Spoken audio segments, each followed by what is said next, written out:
Girls, आप सभी लोगों का बहुत बहुत स्वागत है टीचिंग परीक्षा के आज के इस वीडियो में, जिसके अंदर में फ्रेंड्स हम लोग बहुत सारे नेशनल मूवमेंट से रिलेटेड, चाहे हमारा जो है भारतीय राष्ट्रीय आंदोलन के अंदर में कांग्रेस के सेशंस हो, चाहे आप लोगों का 1857 का विद्रोह हो, चाहे बिहार का इसमें कंट्रीब्यूशन हो, सारी चीजों को हम लोग देखने वाले हैं। तो चलिए जल्दी से हम लोग शुरू करते हैं फ्रेंड्स हमारे आज के सेशन के ऊपर में। ठीक है, इसमें बहुत सारी चीजें जो है हम लोग पढ़ने वाले हैं, तो एक एक करके हम लोग आगे बढ़ते हैं। लेकिन उससे पहले फ्रेंड जितने भी बच्चे जिन्होंने सेशन को लाइक कर दिया, एक बार हाथ ऊपर करके जल्दी से बता देंगे, ताकि हम लोग इसी तरीके के और भी बहुत सारे सेशन कर सके। मैं आपको बता दूं फ्रेंड्स, आज का सेशन बहुत ज्यादा इंपॉर्टेंट है, आप लोगों ने एक भी क्वेश्चन मिस नहीं करना है। ठीक है, नाउ अब देखिए, कर्नल वाइली की हत्या के आरोप में किसे मृत्युदंड दिया गया था, ये क्वेश्चन पूछा गया है। ओके, तो ध्यान से देखिए आप लोग, बहुत सारे बच्चे देखिए यहाँ पर मैं हाथ ऊपर करके बता रहे हैं, उन्होंने सेशन को लाइक कर दिया, शेयर जहां भी कर सकते हो जल्दी से कर देंगे फ्रेंड्स। कर्नल वाइली की हत्या के आरोप में किसको दिया गया, किसको मृत्युदंड दिया गया था, तो मैं आप लोगों को बताना चाहूंगा फ्रेंड्स कि कर्नल वाइली जो है ये भारत के अंदर में जो secretary of state for India थे, एसएसआई, जो secretary of state for India, जिसको भारत का सचिव माना जाता है, ठीक है, भारत का सचिव जो होता था, ठीक है, लॉर्ड मॉर्ले, ठीक है, लॉर्ड मॉर्ले उस समय में भारत के सेक्रेटरी ऑफ स्टेट थे, लंदन में रहते थे, इनके ऊपर में हमला करना चाहते थे। ठीक है, कौन? मदन लाल ढींगरा। मदन लाल ढींगरा इन पर हमला करना चाहते थे, लेकिन गलती से इनके जो सहायक थे कर्नल वाइली, उनकी हत्या हो गई थी। ठीक है, मारना मदन लाल ढींगरा किसको चाहते थे? लॉर्ड मॉर्ले को, भारत के मामलों के सचिव या secretary of state for India को, इनको मारना चाहते थे, और ये बात है 1909 की। ठीक है, 1909 की। तो गलती से कर्नल वाइली की हत्या हो गई, इस वजह से इनको जो है फ्रेंड्स फांसी दे दी गई थी लंदन के अंदर में, ये याद रखना है आप लोगों ने। तो मदन लाल ढींगरा को गिरफ्तार कर लिया गया 1 जुलाई 1909 को, और इनको फांसी दे दी गई। ठीक है, मदन लाल ढींगरा कहां से बिलोंग करते थे? इंडियन होम रूल सोसाइटी करके एक जो है फ्रेंड्स सोसाइटी थी, इंडियन होम रूल सोसाइटी। ठीक है, और वहां पर में एक इंडियन हाउस करके भी बनाया गया था, इंडियन हाउस 1905 में श्यामजी कृष्ण वर्मा के द्वारा। ठीक है, तो उसके ये सदस्य थे मदन लाल ढींगरा। तो मदन लाल ढींगरा ने कर्नल वाइली की हत्या कर दी थी लॉर्ड मॉर्ले को मारने के चक्कर में। ठीक है, 1909 की बात है, ये भी याद रखना कब की बात है ये। ओके, 1909 की बात है। चलिए 1000 लाइक, पहले ही क्वेश्चन के अंदर में 1000 लाइक का आंकड़ा हम लोगों ने पार कर दिया फ्रेंड। जल्दी जल्दी से सेशन को लाइक एंड शेयर करते रहेंगे आप लोग। चलिए नेक्स्ट क्वेश्चन के अंदर में आगे बढ़ते हैं फ्रेंड। देखिए यहाँ पर मैं बोला गया कि Bombay was given to English prince on the occasion of marriage. ठीक है, दहेज में दिया गया था, दहेज लिया था इस व्यक्ति ने। ठीक है, तो आपको बताना है कि उस व्यक्ति का नाम क्या है जिसने ये दहेज लिया था। ओके, ब्रिटेन का राजा था वो, पुर्तगाल की प्रिंसेस से शादी की थी और दहेज लिया था। दहेज में उसको मिला था बॉम्बे प्रांत। ठीक है, तो बॉम्बे पहले पुर्तगालियों के कब्जे में हुआ करता था, बंबई पुर्तगालियों के कब्जे में। तो इन्होंने क्या किया, अपनी बेटी की शादी की। ठीक है, ब्रिगेंजा, कैथरीन ब्रिगेंजा से। ठीक है, और कैथरीन ऑफ ब्रिगेंजा से शादी करने के बाद में उस व्यक्ति को दहेज में बॉम्बे मिला। तो आंसर हो जाएगा फ्रेंड्स चार्ल्स द सेकंड। ठीक है, चार्ल्स सेकंड को। तो ये ब्रिटेन के राजा थे चार्ल्स सेकंड, उन्होंने पुर्तगाली प्रिंसेस कैथरीन ऑफ ब्रिगेंजा से शादी की और उनको दहेज के रूप में बॉम्बे मिला। फिर बाद में उन्होंने बॉम्बे को 10 पाउंड के वार्षिक किराए के ऊपर में, मतलब 10 पाउंड पर ईयर, बहुत ही सस्ते दाम के ऊपर में, मात्र केवल और केवल 10 पाउंड पर ईयर के ऊपर में उनको किराए पे दे दिया ईस्ट इंडिया कंपनी को। ठीक है, इस तरह से बॉम्बे पुर्तगाल से आ गया ईस्ट इंडिया कंपनी के पास में। तो चार्ल्स द सेकंड को मिला था, ये याद रखना आप लोगों ने फ्रेंड्स। और किससे शादी हुई थी उनकी? ठीक है, तो यहाँ पर मैं याद रखना आप लोगों ने कैथरीन ब्रिगेंजा से, कैथरीन ऑफ ब्रिगेंजा। ठीक है, पुर्तगालियों की, ठीक है, ये राजकुमारी थी, पुर्तगाली राजकुमारी थी। तो बॉम्बे पहले पुर्तगालियों के कब्जे में था। चार्ल्स टू की कैथरीन ऑफ ब्रिगेंजा जो कि प्रिंसेस थी, पुर्तगाली प्रिंसेस, उनके साथ शादी में चार्ल्स टू को ये मिला था। कितने रुपए किराए के ऊपर में दे दिया था उन्होंने? केवल और केवल, ठीक है, 10 पाउंड पर ईयर के किराए के ऊपर में ये दे दिया था। ठीक है, तो ये भी बड़ा इंटरेस्टिंग सी बात है। तो दहेज की प्रथा उस समय में भी थी। ठीक है, तो वैसे ये गलत बात है, मैं आपको, आप सब लोगों की अपनी अपनी राय है, ठीक है, अलग अलग है, लेकिन मैं पर्सनली ऐसा मेरा मानना है कि दहेज नहीं लेना चाहिए। क्योंकि फ्रेंड्स देखिए, एक जब आपकी भी बेटी होंगी, ठीक है, अगर हमने ये प्रथा को एक एक करके एक व्यक्ति ने बंद कर दिया ये प्रथा को, ओके, तो बेटियों के होने पर जो रोष मनाया जाता है या उतनी खुशी नहीं होती जितना लड़कों के होने पर होती है, कुछ लोगों को वो बंद हो जाएंगी। लड़कियों को भी लड़कों की तरह ही सम्मान मिलने लगेगा, उतना ही खुशी वहां पर में मनाई जाएगी। ठीक है, एक जो पिता होता है ना, जब बेटी का जन्म होता है तभी से वो पैसे जुटाना स्टार्ट कर देता है कि उसके शादी में देना है, दहेज में देना है। तो पर्सनली मैं अपनी राय रख सकता हूँ कि मैं तो नहीं लूंगा। ठीक है, जब भी करेंगे शादी तो मैं तो दहेज नहीं लूंगा। मैं उम्मीद करता हूँ कि आप में से जितने भी लोग यहाँ लड़के लोग देख रहे हैं, भाई लोग देख रहे हैं मेरे, वो लोग भी जो है एग्जांपल सेट करें। किस मुस्लिम स्वतंत्रता सेनानी को भाईचारा एवं एकता दर्शाने हेतु गोल्डन टेंपल की चाबियां सौंपी गई थी? बीपीएससी तैयारी का क्वेश्चन नहीं है, ये बताइए आप लोग जल्दी से, बीपीएससी तैयारी का क्वेश्चन।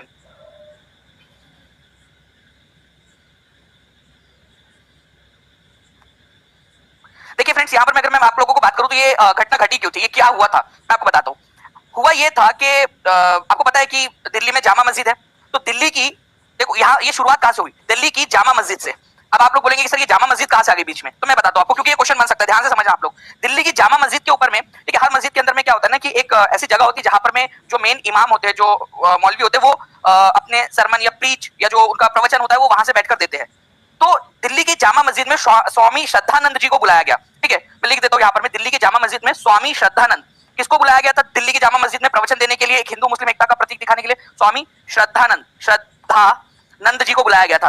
ये एक आर्य समाजी जो है प्रीचर थे, आर्य समाजी एक संत थे स्वामी श्रद्धानंद जी, उनको बुलाया गया हिंदू मुस्लिम एकता का प्रतीक दिखाने के लिए। और इसी चीज को आगे बढ़ाते हुए, ठीक है, अमृतसर के अंदर में जो गोल्डन टेम्पल है उसकी चाबियां, ठीक है, सैफुद्दीन किचलू को सौंप दी गई और मुस्लिम, हिंदू मुस्लिम और सिख एकता को दिखाने के लिए। आप लोग देखिए यहाँ पर में कि कितनी एकता यहाँ पर में दिखाई जा रही थी। तो आप लोगों ने ये याद रखना है फ्रेंड्स कि कौन सा मुस्लिम नेता था जिसको गोल्डन टेम्पल की चाबियां सौंप दी गई थी। तो आंसर हो जाएगा आपका सैफुद्दीन किचलू। ये क्वेश्चन बन सकता है वापस में, प्लीज इसको याद रखिएगा आप लोग। तो खिलाफत आंदोलन के दौरान हिंदू मुस्लिम सिख एकता, ये तीनों चीज की एकता आप लोगों को देखने के लिए मिलती है एक साथ।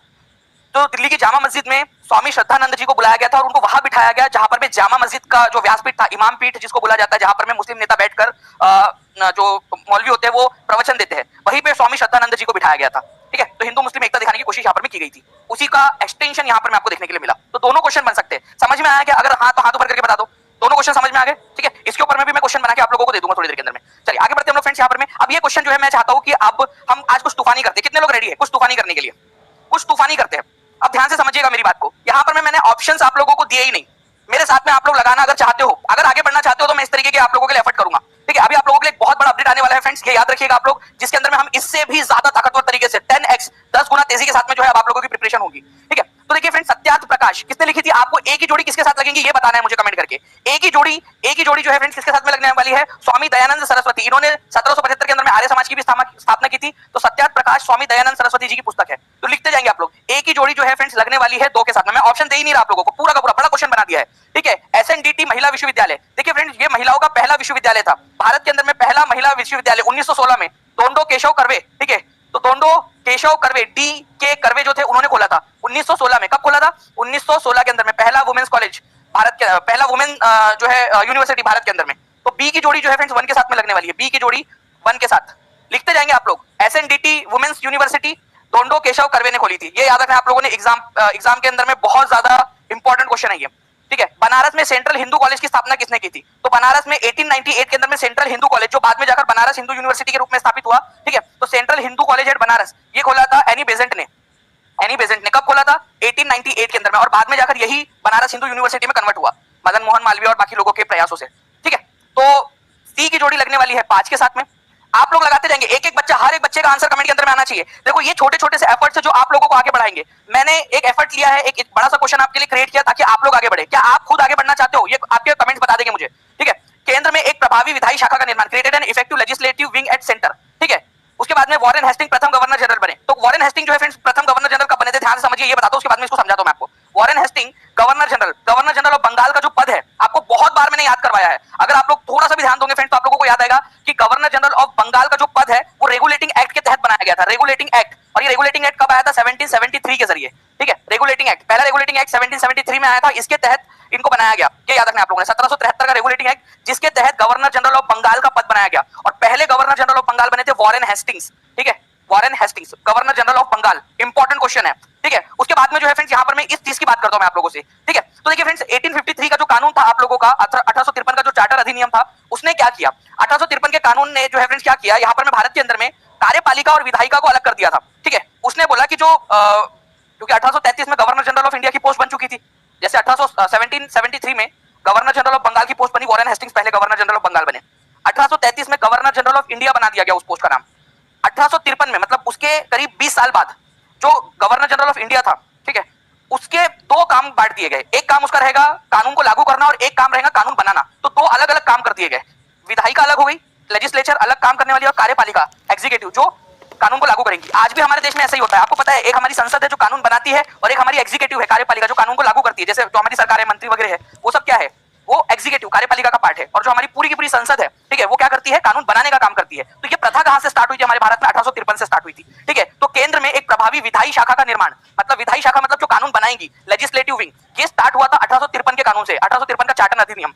आप लोगों को फ्रेंड्स मैं बहुत प्राउडली बता सकता हूं, और आप लोगों को एक कॉन्फिडेंस आना चाहिए कि आपने टीचिंग परीक्षा के एप्लीकेशन में, पेड कोर्स में ये सारे के सारे एक्ट्स पढ़े हैं। ठीक है, 1853 का एक्ट हो, 1833 का एक्ट हो, 1858 का एक्ट हो, सारे के सारे एक्ट्स आप लोगों को पढ़ा है डिटेल में। ठीक है, तो प्लीज उसको रिवाइज जरूर करिएगा। और जो लोग अभी भी नहीं जुड़े टीचिंग परीक्षा के साथ में, नीचे में नंबर चल रहा है, उस नंबर पे कॉल या व्हाट्सएप करके आप लोग जो है फ्रेंड जुड़ सकते हो। ठीक है, क्या इसके ऊपर में क्वेश्चंस बनाए जाए? मैं टीम से रिक्वेस्ट करूंगा कि प्लीज इसके ऊपर में ताबड़तोड़ रिवीजन क्वेश्चंस बना के जल्दी से एटलीस्ट 5 रिवीजन क्वेश्चंस बना के यहाँ पर में दे दिए जाए। ठीक है, बच्चों के लिए रेडी आप सभी लोग? ठीक है, अगर हाँ तो एक बार रिक्वेस्ट कर देंगे कमेंट के अंदर में भी, टीम पीछे से वर्क कर रही है आप लोगों के लिए, जल्दी से वो क्वेश्चंस बना देंगे आप लोगों के लिए भी। तो सेशन को जो है फ्रेंड लाइक करते रहना है, 2000 लाइक लाइक्स का टारगेट रखते हैं हम लोग क्वेश्चंस को यहाँ पर में डालने से पहले। निम्नलिखित में से कौन सा आयोग 1857 के विद्रोह के दमन के बाद सेना के पुनर्गठन से जुड़ा था? 1857 का विद्रोह हुआ, कहां से स्टार्ट हुआ था भाई? मेरठ से स्टार्ट हुआ था। मेरठ से कब स्टार्ट हुआ था? तो 10 मई को स्टार्ट हुआ था 1857 को, ठीक है। अब ये विद्रोह इतना बड़ा कैसे हो गया था? विद्रोह इसलिए बड़ा हो गया था फ्रेंड्स क्योंकि भारतीय सैनिक जो है, इंडियन सोल्जर जो थे उनकी संख्या ज्यादा थी। इंडियन सोल्जर जो थे उनकी संख्या ज्यादा थी as compared to European soldiers, ठीक है। जो यूरोपियन सोल्जर या जो अंग्रेज सोल्जर थे उनकी संख्या से ज्यादा थी। तो अब इसको कंट्रोल में लाना जरूरी था ताकि ऐसा कोई विद्रोह वापस से ना हो जाए। इस वजह से फ्रेंड्स क्या किया गया? पील कमीशन का गठन किया गया था, ठीक है, ताकि 1857 जैसा विद्रोह वापस से ना हो सके। तो पील कमीशन का गठन किया गया और पील कमीशन ने यहाँ पर में जो है फ्रेंड्स अपनी फिर सिफारिशें दी थी कि भाई भारत में भारतीय सैनिकों का और यूरोपीय सैनिकों का जो अनुपात बहुत ज्यादा डिफरेंस है, ठीक है, उसको थोड़ा सा कम किया जाए, 3:1 किया जाए। मतलब कि अगर 3 भारतीय सैनिक है तो उनके ऊपर में कम से कम एक यूरोपीय सैनिक होना चाहिए। पहले क्या था? ये 5-5 था, मतलब 5 भारतीय सैनिक, कई जगह पे 6, कई जगह पे 10-10 भारतीय सैनिकों पर केवल एक यूरोपीय सैनिक था। इस वजह से जो यूरोपियन जो सोल्जर्स थे वो थोड़े कम नंबर में पड़ रहे थे, ठीक है। तो उस चीज को ठीक करने के लिए पील कमीशन का गठन किया गया था, ठीक है। पील कमीशन का गठन, इसको भी पूरा डिटेल में मैंने पढ़ाया है आप लोगों को 1857 वाले विद्रोह के चैप्टर के अंदर में, तो प्लीज इसको ध्यान रखिएगा। बाकी साइमन कमीशन आप लोगों को पता है फ्रेंड्स कि 7 सदस्यीय जो समूह था, ठीक है, भारत के अंदर में भारत का पॉलिटिकल भविष्य निर्धारित करने के लिए आया था, ठीक है। 1927 के अंदर में इसका गठन किया गया, 1928 में ये भारत आया था, ठीक है, ये याद रखना है आप लोगों ने। 1928 के अंदर में भारत आया और 1930 में इसने अपनी रिपोर्ट सौंपी थी, ठीक है। सर जॉन साइमन के नेतृत्व में आया था, इस वजह से इसको साइमन कमीशन बोलते हैं। हंटर कमीशन जो है फ्रेंड्स ये याद रखना है आप लोगों ने, 1882 में बनाया गया था विलियम हंटर के नेतृत्व में। लॉर्ड रिपन उस समय भारत के वाइसराय थे, जो प्राइमरी एजुकेशन है उसको बढ़ावा देने के लिए, ठीक है। पब्लिक सर्विस कमीशन वो तो चलो अलग है आप लोगों का एक, ठीक है। नाउ आंसर इसका ऑप्शन नंबर 2 हो जाएगा। नाउ निम्नलिखित में से कौन सा देश संयुक्त राष्ट्र सुरक्षा परिषद का स्थायी सदस्य नहीं है? अब ध्यान से समझिएगा आप लोग फ्रेंड्स, ठीक है, स्थायी सदस्य नहीं है। अब केवल 5 ऐसे देश है, ठीक है, स्थायी सदन के अंदर जो संयुक्त राष्ट्र सुरक्षा परिषद है, सिक्योरिटी काउंसिल, जो परमानेंट होते हैं, मतलब हमेशा रहते हैं वो, और 10 ऐसे होते हैं जो 2-2 साल के अंदर में चेंज होते रहते हैं, मतलब ये टेम्पररी होते हैं, ठीक है। 2 साल के लिए इनका चयन होता है, फिर 2 साल बाद दूसरे आ जाते हैं, ठीक है। तो 5 परमानेंट कौन कौन से? ध्यान से समझिएगा आप लोग। एक तो यूएसए खुद हो गया, ठीक है, दूसरा हो गया यहाँ पर में रशिया, ठीक है, तीसरा हो गया यहाँ पर में ब्रिटेन या यूके, ठीक है, यूनाइटेड किंगडम बोल दीजिए आप लोग इसको, ठीक है। चौथा जो है फ्रेंड्स आप लोगों का हो गया यहाँ पर में फ्रांस, और पांचवा हो गया चाइना, चाइना, ठीक है। तो USA, Russia, UK, France, China, ये 5 ऐसे हैं जो परमानेंट है। इनके पास में वीटो पावर है, मतलब कि पूरे सारे यूनाइटेड नेशन के सारे देश एक तरफ हो जाए, इनमें से कोई एक भी अगर अड़ंगा डाल दे तो वो वीटो लगा सकते हैं। वीटो का मतलब होता है कि भाई उस चीज को रोकवा देना, और जो 10 लोग हैं वो चेंज होते रहते हैं, ठीक है। चलिए, तो ये 10 और ये 5 टोटल कितने हो गए? 15। तो सिक्योरिटी काउंसिल में टोटल 15 सदस्य होते हैं, जिसमें से 5 परमानेंट होते हैं, 10 जो है टेम्पररी होते हैं। तो अब आप बताइए यहाँ पर में आंसर क्या होगा? जल्दी से कमेंट कर देंगे आप लोग फ्रेंड्स, ठीक है। 2000 लाइक्स के हम लोग पास पहुंचते जा रहे हैं, जल्दी से सेशन को लाइक एंड शेयर भी आप लोग करते रहेंगे। तो देखिए निम्नलिखित में से कौन सा देश संयुक्त राष्ट्र सुरक्षा परिषद का स्थायी सदस्य नहीं है? ठीक है, तो जर्मनी नहीं है, ठीक है, ये याद रखना है आप लोगों ने, जर्मनी। आंसर इसका ऑप्शन नंबर सी हो जाएगा। 63% लोगों ने आंसर किया है फ्रेंड्स। मैं उम्मीद करता हूं कि जब अगले बार ये क्वेश्चन आए तो आप उससे ज्यादा आंसर जो है यहाँ पर मैं आप लोगों की तरफ से देखने के लिए मिलेंगे मुझे, ठीक है। चलिए नेक्स्ट क्वेश्चन की तरफ हम लोग आगे बढ़ते हैं, ओके। चलिए यहाँ पर मैं देखिए आपको जो 10 अभी मेंबर्स है नॉन परमानेंट मेंबर्स, उनकी भी लिस्ट यहाँ पर में दी गई है, लेकिन वो इतनी ज्यादा इंपॉर्टेंट नहीं है आप लोगों के लिए जितने की ये जो स्थायी जो सदस्य है उनकी लिस्ट है, ठीक है। अभी आगे बढ़े हम लोग फ्रेंड्स यहाँ पर हमारे नेक्स्ट क्वेश्चन की तरफ में। यहाँ पर मैं देखिए क्या बोला है कि blank are called monsoon forest, कौन से जो है मॉनसून फॉरेस्ट के रूप में भी जाने जाते हैं। ये क्वेश्चन को इंपॉर्टेंट मार्क करिए आप लोग। देखिए ये ऐसे फॉरेस्ट होते हैं जो मॉनसूनी सीजन के अंदर में हरे भरे होते हैं, बाकी समय में नंगू पुंगू हो जाते हैं वो, ठीक है, पतझड़ का मौसम आ जाता है उनके अंदर में, ठीक है। तो ट्रॉपिकल रेन फॉरेस्ट नहीं, ठीक है, tropical deciduous, mangrove forest, thorny bushes नहीं। देखिए फ्रेंड्स क्या होता है ना, मॉनसूनी फॉरेस्ट मॉनसून के सीजन के अंदर में हरे भरे होते हैं, बाकी समय में डेसिडुअस हो जाते हैं वो, पर्णपाती, उनकी पत्तियां गिर जाती है, पर्णपाती, पर्ण जो पत्तियां है वो गिर जाती है।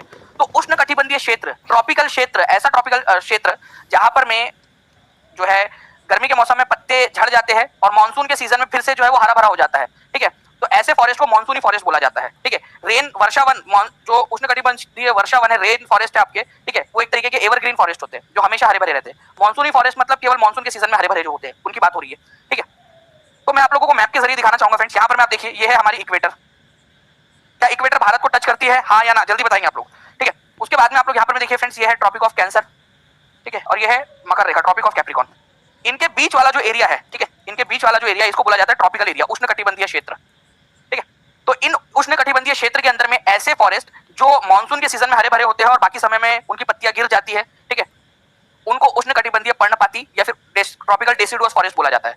और ट्रॉपिकल डेसिडुअस फॉरेस्ट को ही हम ठीक है, मानसून फॉरेस्ट के नाम से जानते हैं। बहुत ही इंपॉर्टेंट क्वेश्चन है, प्लीज इसको याद रखिए आप लोग, बहुत सारे बच्चे इसमें गलतियां करते हैं। ठीक है, मैं डिटेल में आप लोगों को समझा देता हूं फ्रेंड्स कि ट्रॉपिकल डेसिडुअस फॉरेस्ट, उष्णकटिबंधीय पर्णपाती वन जो है उन्हीं को आप लोगों का मानसून फॉरेस्ट कहा जाता है। ठीक है, इंडिया के अंदर में, नॉर्दर्न ऑस्ट्रेलिया के अंदर में, सेंट्रल अमेरिका के अंदर में ये वन आपको देखने के लिए मिलेंगे। ठीक है, ये एक्सपीरियंस करते हैं सीजनल चेंज को। जैसे सीजन चेंज हुआ, ठीक है, गर्मी का सीजन आया तो पत्ते झड़ जाएंगे। ठीक है, पहले पत्तों का कलर चेंज होता है, फिर पत्ते झड़ जाते हैं, फिर जैसे बारिश का मौसम आया फिर से ये हरे भरे हो जाते हैं। तो सीजनल चेंजेस को एक्सपीरियंस करते हैं, मौसमी परिवर्तन का अनुभव करते हैं ये। ठीक है, ओके। तो वो एक गाना भी आया था ना अभी यहाँ पर, पता नहीं बहुत फेमस था रील्स वगैरह में, अलग जगह पे चल रहा था, यहाँ पर मैं सही आ रहा, तू तो बदला नहीं है, मौसम जरा सा बदला हुआ है। तो शायद वो इंसान जो भी ये गाना गा रहा है वो ट्रॉपिकल डेसिडुअस फॉरेस्ट वाले इलाकों में रहता होगा, क्योंकि उसको समझ में आ गया मौसम बदल गया। नहीं, ट्रॉपिकल एवरग्रीन फॉरेस्ट में तो समझ में ही नहीं आता कौन सा मौसम बदला क्या है। ठीक है, हमें कभी भी बारिश होती, कभी भी जो है वो हरे भरे रहते हैं हमेशा वहां पर में। तो सीजनल चेंज एक्सपीरियंस हो रहा है यहाँ पर में ना फ्रेंड्स। यहाँ पर मैं अगर मैं बात करूँ आप लोगों से, जो ट्रॉपिकल डेसिडुअस फॉरेस्ट है उसके अंदर में आपको क्या क्या मिलता है। ट्रॉपिकल डेसिडुअस फॉरेस्ट हमारे भारत के अंदर में भी बहुत है मात्रा में। हमारे भारत में सबसे ज्यादा जो फॉरेस्ट पाए जाते हैं वो ट्रॉपिकल डेसिडुअस फॉरेस्ट है। ये वाला ही जंगल हमारे भारत में सबसे ज्यादा पाया जाता है, ये याद रखना आप लोगों ने। यहाँ पर में साल का ट्री जो है ये आप लोगों को मिलेगा, सागवान जिसको टीक बोलते हैं। ठीक है, नीम का पेड़, ठीक है, नीम का पेड़ आप लोगों को पता है फ्रेंड्स भारत में मिल जाता है। साल, सागवान, नीम, शीशम, ये सारे आप लोगों को मिल जाएंगे भारत में। ठीक है, तो ये ट्रॉपिकल डेसिडुअस फॉरेस्ट के एग्जांपल है, साल, टीक, ठीक है, नीम, शीशम। यहाँ पर में टाइगर्स मिल जाएंगे आपको, है भाई हमारे देश में तो बहुत टाइगर लोग हैं। लायंस भी हमारे देश के अंदर में, ठीक है, लायंस, एलिफेंट भी हमारे देश में। लंगूर और मंकीज की तो कमी है ही नहीं, लंगूर तो बहुत है। ठीक है, खूर के गले में लंगूर, कहावत सुनी होगी ना आप लोगों ने। ठीक है, तो लंगूरों की भी कमी नहीं है मतलब जंगलों में। ठीक है, तो टाइगर, लायन, एलिफेंट, लंगूर, मंकी, ये सब पाए जाने वाले जानवर आम है इन फॉरेस्ट के अंदर में। ठीक है, तो साल, टीक, नीम, शीशम ये पेड़ पौधे पाए जाते हैं। इसके ऊपर में क्वेश्चन आया हुआ एग्जाम के अंदर में, मैं आप लोगों को दिखा भी देता हूँ फ्रेंड्स। ठीक है, अभी थोड़ी देर के अंदर में दिखा दूंगा मैं आप लोगों को इसके ऊपर में बेस्ड क्वेश्चंस। ठीक है, ये याद रखना आप लोगों ने, एक बार लिख दो कौन कौन से। नीम पाया जाता है, शीशम पाया जाता है, सागवान, साल, ये ऐसे है हार्ड वुड है ये, जिससे फर्नीचर वगैरह बनते हैं। ये कठोर लकड़ी वाले पेड़ होते हैं, कठोर लकड़ी जिससे फर्नीचर, पलंग वगैरह और बाकी जो गाड़ियों के लिए जो लकड़ियां लगती है, ट्रेन के अंदर में जो लकड़ियां लगती है, वो सब इससे बनाई जा सकती है। चलिए रिवीजन कर लेते हैं फ्रेंड्स जल्दी जल्दी से। बताइए यहाँ पर मैं सत्यार्थ प्रकाश, ठीक है, सत्यार्थ प्रकाश की जोड़ी किसके साथ में लगेगी, एकदम फास्ट फॉरवर्ड जल्दी से रिवीजन कर लेते हैं। सत्यार्थ प्रकाश जो है फ्रेंड स्वामी दयानंद सरस्वती। ठीक है, एसएनडीटी महिला विश्वविद्यालय धोंडो केशव कर्वे, ठीक है, 1916 के अंदर में। बनारस सेंट्रल हिंदू यूनिवर्सिटी, ठीक है, एनी बेसेंट 1898 के अंदर में। ठीक है, केंद्र में एक प्रभावी विधायी शाखा, मतलब कि पहली बार लेजिस्लेचर बनाया गया, बोला गया कि कानून बनाने का अधिकार दिया जाएगा, अलग कानून बनाने वाली एक अलग संस्था रहेगी। वहीं से हमारी एक छोटी सी संस्था टाइप की शुरू हुई है, ऐसा मान लीजिए आप लोग 1853 के अंदर में। ठीक है, वॉरेन हेस्टिंग जो है पहले बार गवर्नर जनरल बने, गवर्नर जनरल ऑफ बंगाल बने थे, वो चार्टर एक्ट आपके रेगुलेटिंग एक्ट के तहत 1773 के अंदर में। विनिमयम अधिनियम इसको बोला जाता था, रेगुलेटिंग एक्ट 1773। चलिए क्वेश्चन देखते हैं। 1875 में लिखी गई सत्यार्थ प्रकाश के लेखक निम्नलिखित में से कौन थे। ठीक है, 5 सेकंड का समय आप लोगों के पास में, जल्दी से आप लोगों ने आंसर लगाना है। ठीक है, जल्दी जल्दी से बताइए इस पर्टिकुलर क्वेश्चन का आंसर क्या होगा, एकदम स्पीड में कमेंट में आंसर लगाते जाएंगे सर बच्चे। ठीक है, बोलना दीजिए जल्दी से, केवल क्योंकि 5-5 सेकंड ही दूंगा मैं यहाँ पर में। तो 1875 में लिखी गई सत्यार्थ प्रकाश के लेखक कौन थे। ठीक है, तो ये थे फ्रेंड्स स्वामी दयानंद सरस्वती जी। आंसर इसका ऑप्शन नंबर डी हो जाएगा। नेक्स्ट क्वेश्चन की तरफ आगे बढ़ते हैं। निम्नलिखित में से किसने भारत का पहला महिला विश्वविद्यालय स्थापित किया था। ठीक है, एसएनडीटी कॉलेज। ठीक है, तो एसएनडीटी कॉलेज या एसएनडीटी यूनिवर्सिटी बोला गया बाद में उसको, पुणे के अंदर में। तो ये स्थापित किया गया था फ्रेंड्स, ठीक है, महर्षि धोंडो केशव कर्वे के द्वारा। ठीक है, धोंडो केशव कर्वे, DK कर्वे, ये याद रखना आप लोगों ने फ्रेंड्स। ठीक है, बनारस में सेंट्रल हिंदू स्कूल की स्थापना किसने की थी, जिसको बाद में बनारस हिंदू यूनिवर्सिटी के रूप में विकसित किया गया। तो मदन मोहन मालवीय जो थे उन्होंने बाद में प्रयास किए 1916 के अंदर में उसको कन्वर्ट करने में, बनारस हिंदू यूनिवर्सिटी बनाने में। लेकिन एक्चुअल में यहाँ बोला गया है कि सेंट्रल हिंदू यूनिवर्सिटी, जो सेंट्रल हिंदू कॉलेज है बनारस में, वो किसने बनाया था, तो वो एनी बेसेंट जी ने बनाया था 1898 के अंदर में।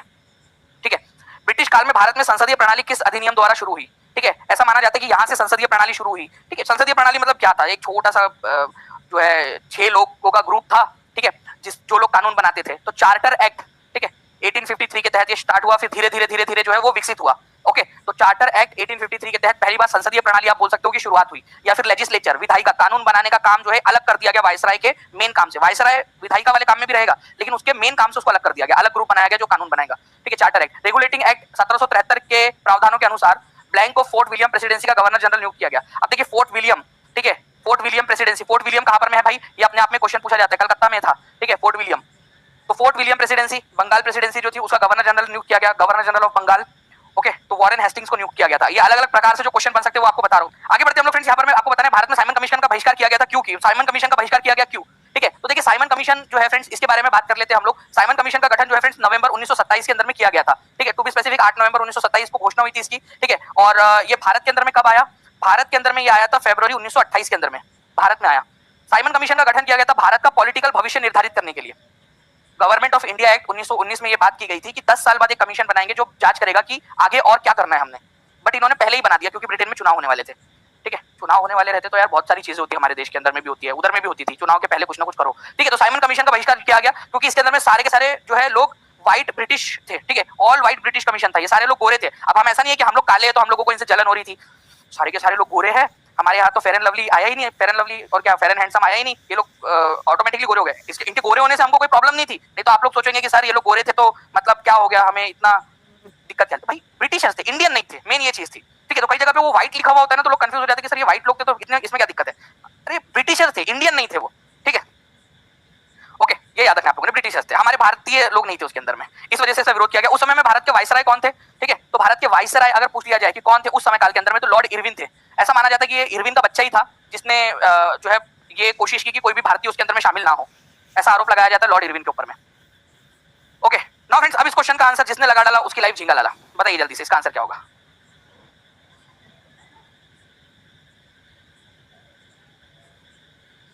बताइए। हार्डवुड लाइक साल, टीक, नीम, शीशम, ठीक है, जिससे फर्नीचर, ट्रांसपोर्ट और कंस्ट्रक्शन के मटेरियल बनाए जा सकते हैं। हार्डवुड होता है ये, दृढ़ लकड़ी होती है, सख्त लकड़ी वाले वृक्ष होते हैं। कहां पर में पाए जाते हैं? ठीक है, हमारे भारत में भी पाए जाते हैं बहुत है मात्रा के अंदर में। सर हम काले हैं तो क्या हुआ, दिल वाले हैं, सही बात है बिल्कुल, अंग्रेजों के पास में तो दिल होता ही नहीं है। चलिए, तो टेम्परेट डेसिडुअस फॉरेस्ट या ट्रॉपिकल डेसिडुअस फॉरेस्ट, तो कई सारे डेसिडुअस देखकर वो सी आंसर लगा रहे हैं। नहीं भाई, ट्रॉपिकल रीजन में मैंने आपको बताया ना कि यहाँ पर में देखिए आप लोग, ये ट्रॉपिकल रीजन जो है आपका, मतलब कर्क रेखा से मकर रेखा के बीच वाला, इक्वेटर के दोनों साइड में जो ट्रॉपिकल रीजन है, वहां के जो डेसिडुअस फॉरेस्ट है, वहां के जो पर्णपाती फॉरेस्ट है, उनकी बात हो रही है। ठीक है, उष्णकटिबंधीय पर्णपाती वन। ओके, तो D is the correct answer. Now आगे बढ़ते हैं हम लोग फ्रेंड्स, यहाँ पर में मानसूनी वन भी कहा जाता है इनको। तो ट्रॉपिकल डेसिडुअस फॉरेस्ट या उष्णकटिबंधीय, ट्रॉपिकल का मतलब होता है उष्णकटिबंधीय पर्णपाती वन। अच्छा, सबसे ज्यादा धूप कहां पर में पड़ती है? धूप, ठीक है, अगर जादू आ गया वापस से, वो कोई मिल गया वाला जादू, ठीक है, तो सब वो कहां पर में आप लोगों को याद रखना है, तो सबसे ज्यादा धूप ये उष्णकटिबंधीय क्षेत्र में, ट्रॉपिकल क्षेत्र में ही मिलेगी सबसे ज्यादा धूप। तो जादू भैया, अगर आप लेक्चर देख रहे हो पुराने अपने ग्रह से कहीं, तो भी अगर उधर की तैयारी कर रहे हो तुम, या उधर का कोई केवीएस वीएस होता होगा तुम्हारा, तो अगर भारत आओ तो ये वाले क्षेत्र में रहना, यहाँ सबसे ज्यादा गर्मी पड़ती है इक्वेटर के आसपास हमारे भारत, हमारे पृथ्वी पर। ठीक है, ओके, तो मानसून फॉरेस्ट कौन से वाले फॉरेस्ट है जो सीजनल चेंज एक्सपीरियंस करते हैं? ठीक है, वो मौसम बदला हुआ है वो वाला, तो ट्रॉपिकल डेसिडुअस फॉरेस्ट। इससे इसमें आप लोगों को साल, सागवान, नीम, शीशम जो है मिल जाते हैं। आप बताइए कौन कौन से जानवर मिलते हैं यहाँ पर में? पास बताइए, ट्रॉपिकल डेसिडुअस फॉरेस्ट में कौन से जानवर आपको मिल जाएंगे? ठीक है, लंगूर को तो आप भूल नहीं सकते भाई, भारत के अंदर में लंगूरों की कमी नहीं है, एलिफेंट की, टाइगर्स की, लायंस की भी कमी नहीं है, मंकी की भी कमी नहीं है। ठीक है, वैसे तो ये वाले मिल जाते हैं।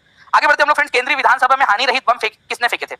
केंद्रीय विधानसभा के अंदर में, अब ध्यान से समझना आप लोग, सेंट्रल लेजिस्लेटिव असेंबली के अंदर में ये बात हो रही है आप लोगों की 1929 की। ठीक है, तो सेंट्रल लेजिस्लेटिव असेंबली के अंदर में बम फेंका गया, लेकिन ये बम किसी को नुकसान पहुंचाने के लिए नहीं था, वो केवल ये था कि जो लोग सुन नहीं रहे, अंग्रेज हमारी बात नहीं सुन रहे, तो उनको केवल बात सुनाई जाए। ठीक है, तो टू बी स्पेसिफिक 8 अप्रैल, ठीक है, 1929 को भगत सिंह और, ठीक है, भगत सिंह प्लस बटुकेश्वर दत्त, ठीक है, बटुकेश्वर दत्त, इन्होंने क्या किया था फ्रेंड, सेंट्रल लेजिस्लेटिव असेंबली के अंदर में बम फेंकने के लिए गए और बम फेंका था इन्होंने। किसी को किल करना है, किसी को मारना उनका उद्देश्य नहीं था, उनका उद्देश्य केवल ये था कि भाई बहरे जो लोग हैं जो आवाज नहीं सुन रहे उन तक आवाज पहुंचाई जाए। ठीक है, तो आंसर इसका ऑप्शन नंबर सी हो जाएगा, बटुकेश्वर दत्त। और इन्होंने ऐसा भी नहीं कि भाग गए, उन्होंने अपनी गिरफ्तारी दे दी थी। ठीक है, अपनी गिरफ्तारी दे दी कि लोग पकड़ लो, हम लोग यहाँ भागने के लिए नहीं आए, तुमको सुनाने आए थे, हमारा काम हो गया। ठीक है, सुनाना है, भागे नहीं वो लोग। ओके, तो आंसर इसका ऑप्शन नंबर सी हो जाएगा कि भगत सिंह के साथ में कौन थे। अगर यहाँ पर मैं ऑप्शन में भगत सिंह और बटुकेश्वर दत्त दोनों होते तो आंसर आपका more than one of the above होता।